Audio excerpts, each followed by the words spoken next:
అందరికీ నమస్కారం. Welcome to Leo. CID మాజీ చీఫ్ సునీల్ కుమార్ ఏదైతే రఘురామకృష్ణరాజు గారిని అప్పటి ఎంపీ, వైఎస్ఆర్సీపీకి చెందినటువంటి అప్పటి ఎంపీ, అయితే ఆయన్ని కస్టోడియల్ టార్చర్కి గురి చేసినటువంటి వ్యక్తుల్లో ప్రధానంగా ఆరోపణలు ఎదుర్కొంటున్నటువంటి వ్యక్తి సిఐడి మాజీ చీఫ్ సునీల్ కుమార్. అయితే ఇప్పటికే ఈయన మీద అనేక అభియోగాలు అయితే నమోదవడం జరిగింది. దీనికి సంబంధించి వీటన్నిటిని కూడా సాధ్యమైనంత త్వరితగతిన పూర్తి చేయాలని చెప్పేసి ప్రస్తుతం ఆంధ్రప్రదేశ్ రాష్ట్ర ప్రభుత్వం సునీల్ కుమార్ మీద విచారణకి ఆదేశించింది.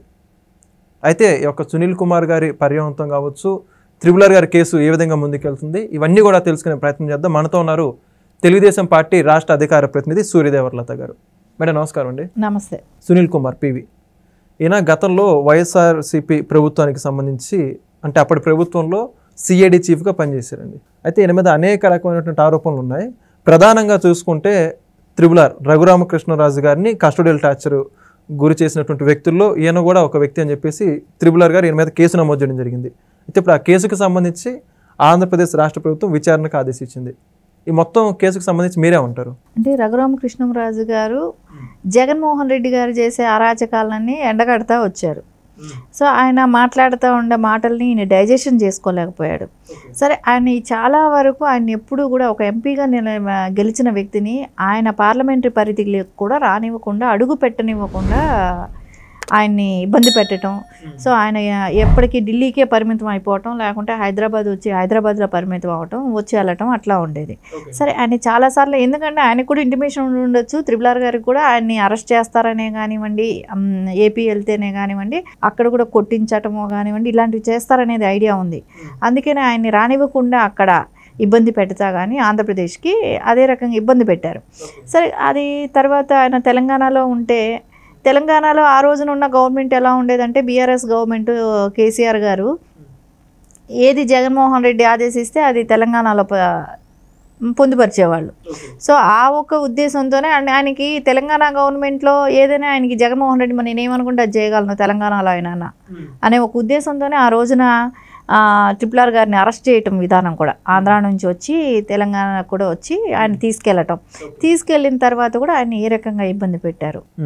ఆ రోజున సిఐడి విభాగంకి అధిపతిగా ఉన్న సీతారామాంజనేయులు గారు కానివ్వండి, ఆయన డైరెక్షన్లో, సీతారామాంజనేయ గారి డైరెక్షన్లో మిగతా వాళ్ళందరూ పనిచేయటం, విజయ్ పాల్ కానివ్వండి, సునీల్ కుమార్ కానివ్వండి, వీళ్ళందరూ. అంటే విజయ్ పాల్ అనే వ్యక్తి, అది ఏదైతే ఆయన మీద 3rd డిగ్రీ జరిగింది, ఆయన హింసించారు అన్నప్పుడు ఆయన గుండెల మీద కూర్చుని కొట్టారు, ఆయన గుండెల మీద నిలబడి కొట్టారు అని చెప్పేసి ప్రూఫ్ అవటం కూడా జరిగింది. సో అందుకని ఆయన అరెస్ట్ అయ్యి ఈ రోజున జైల్లో కూడా ఉన్నాడు. ఎందుకంటే ఒక ఎంపీని ఆ రకంగా, ఒక పార్లమెంటరీ సభ్యుల్ని ఆ రకంగా ఇబ్బంది పెట్టడం అనేది ఎక్కడ కూడా జరుగుండదు ఇప్పటి వరకు. అది ఒక త్రిపులర్ గారి విషయంలోనే జరిగింది. ఆయన అంతే గట్టిగా దాన్ని ఎదుర్కొనటం కూడా ఆయనకే సాధ్యమైంది. ఒక ఆంధ్రప్రదేశ్ సీఎం స్థాయిలో ఉన్న ఆ రోజున ఉన్న జగన్మోహన్ రెడ్డిని ఎదుర్కోవటం అనేది ఆయనకే చెల్లింది. ఆ స్థాయిలో ఉన్న ఇది ఆ రకంగా ఆయన ఇబ్బంది పెట్టడమే కానివ్వండి, తర్వాత మెడికల్ సర్టిఫికేట్లు కూడా ఇవ్వటం. ఒక డాక్టరు, ప్రభావతి అనే డాక్టరు, ఇంకా మెడికల్ ఇది కూడా ఏ రకంగా అంటే బీపీ ఉంటే, బీపీ డౌన్ అయిపోయినా ఏమీ లేదు నార్మల్గా ఉందనే కానివ్వండి, దెబ్బలు తగులున్నా కూడా దెబ్బలు లేవంటమే కానివ్వండి, ఆయనకి హార్ట్ ప్రాబ్లం ఉందనేది కూడా ముందే తెలుసు కూడా, అలాంటిది ఉన్నా కూడా ఆయన ఏమీ లేదని కానివ్వండి.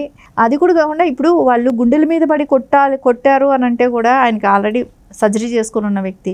సో అలాంటి వ్యక్తిని కొడితే సో ఆయన ఏమైనా అవుతారు, చనిపోతారు అనేది కూడా వాళ్ళకి తెలుసు. కానీ అలా హార్ట్ ఫెయిల్ అయిపోయి చనిపోయారు అని చెప్పటం కోసం ఆయన ఆ రకంగా ఇబ్బంది పెట్టడం కూడా జరిగింది. సో ఈ రోజున వాళ్ళందరూ ముందస్తు బెయిల్కి వెళ్ళిపోవటం, ప్రభావతి లాంటి వాళ్ళు, డాక్టర్లు అంటే డాక్టర్ వృత్తికి అవమానంగా తయారైంది ఆవిడ. ఒక రాజకీయ పార్టీని నమ్ముకుంటే ఏ రకంగా ఉంటుంది అనేది ఇప్పటికైనా బుద్ధి రావాలి. జగన్మోహన్ రెడ్డి లాంటి వాళ్ళని నమ్ముకొని, ఆ గతంలో రాజశేఖర్ రెడ్డి లాంటి వాళ్ళని నమ్ముకొని ఐఏఎస్లు, ఐపీఎస్లు ఎన్ని సంవత్సరాలు జైళ్ళల్లో మగ్గారనేది తెలియదా వీళ్ళకి? వీళ్ళు ఇప్పటికి కూడా మార్పు అనేది రావట్లా. వీళ్ళ జీవితం, శేష జీవితం మొత్తం, ఇంకా వీళ్ళ జీవితాలంతా కూడా జైల్లో మగ్గితే కానీ బుద్ధి వచ్చేటట్టు కూడా కనపడట్లేదు. సో ఈ రోజున ఆవిడ ముందస్తు బెయిల్కి వెళ్ళటం కానివ్వండి, ఇవన్నీ కూడా రాలేదు. అది రాంది ఒకందుకు మంచిదే అయింది, రాలేదు రేపు ఎదుర్కోవాలి, జైలుకి వెళ్ళాల్సిన అవసరం కూడా ఉంది వీళ్ళంతా కూడా. అయితే మేడం ఇప్పుడు దీనికి సంబంధించి ఇప్పటికే మరి పివి సునీల్ కుమార్ గారి మీద కేసు సంబంధించి విచారణకు ఆదేశించింది ప్రభుత్వం. దానితో పాటుగా మీరు చెప్పిన విధంగా విజయపాల్ గారు ఇప్పటికే జైల్లో ఉన్నారు. మరి కేసు ఏ విధంగా ముందుకెళ్ళబోతుందంటే అంటే ప్రభావతి గారికి సంబంధించి కావచ్చు, సీతారామాంజనేయులు గారి గురించి కావచ్చు, ఇప్పటికే ఆయన సస్పెండ్ అయినట్టున్నారు కాదంబరి జత్వాని కేసులో. ఈ కేసు ముందుకెళ్ళడానికి ఏమైనా అడ్డంకులు ఉన్నాయంటారా, లేదా ఖచ్చితంగా తప్పు చేసిన వాళ్ళందరికీ శిక్ష పడుతుందంటారా? అంటే అప్పుడే కేసు పెడితే తీసుకోవట్లేదు. అంటే RRR గారు అప్పుడు కేసు పెట్టడానికి ట్రై చేసినా కేసు తీసుకోకపోవటం, దాని మీద ఇన్వెస్టిగేషన్ ఏమీ జరగకపోవడం, ఇలాంటివన్నీ జరిగాయి. ఎప్పుడైతే కుటుంబ ప్రభుత్వం అధికారంలోకి వచ్చిందో 2024లో అంటే జూన్లో కేసు పెట్టడం జరిగింది. సరే కేసు పెట్టిన తర్వాత నుంచి ఇప్పుడు ప్రొసీజింగ్ స్టార్ట్ అయ్యింది. స్టార్ట్ అయినాక సీతారామాంజనేయులు గారిని ఎలాగో సస్పెండ్ చేస్తున్నారు, కానీ ఈ కేసులో కూడా ఆయన ఉన్నాడు కదా, ఇన్వాల్వ్మెంట్ ఉంది కదా. సో జత్వాన్ కేసు కాదు, అది ఆ కేసులో ఇన్వాల్వ్మెంట్ ఉంది, దాని తగ్గ శిక్ష దానికి ఉంటుంది. సో దీనికి ఉన్నది కూడా, దీనిలో కూడా ఆయన ఇన్వాల్వ్మెంట్ ఉంది కదా. సో ఖచ్చితంగా ఆయనకు ఉంటుంది, సునీల్ అనే వ్యక్తికి కూడా. ఎందుకంటే సునీల్ అనే వ్యక్తి ఆల్రెడీ బెయిల్కి అని వెళ్ళటం కానివ్వండి, సో అది క్యాన్సిల్ అవటం కానీ జరిగింది. సో ఖచ్చితంగా ఇప్పుడు మళ్ళీ ఆయనకి కూడా శిక్ష అనేది ఉండాలి కదా. సో కోర్టులో ఎదుర్కోవాల్సింది ఉంటుంది.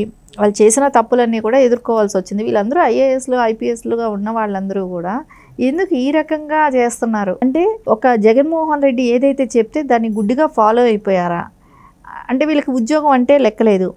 ఎందుకంటే ఉద్యోగం పోతే పోయింది, కొన్ని కోట్లు ఇచ్చేసాడు కదా జగన్మోహన్ రెడ్డి, ఉద్యోగం పోతే పోతుంది అన్న ఉద్దేశంలోనే ఉన్నారు. కానీ శిక్ష అయితే ఉంటుందనేది తెలియలేదా? డబ్బులు వచ్చాయి, ఉద్యోగం పోతే లెక్కలేదు మీకు. అదేముంది, రిటైర్డ్ అయితే వచ్చే డబ్బులు, ఎప్పుడో సంపాదిస్తే వచ్చే డబ్బులు ఇప్పుడే మనకి దానికన్నా ఎక్కువ ఇచ్చేసాడు కదా అనుకున్నారు. కానీ శిక్ష అయితే జగన్మోహన్ రెడ్డి వచ్చి అనుభవించాడు కదా.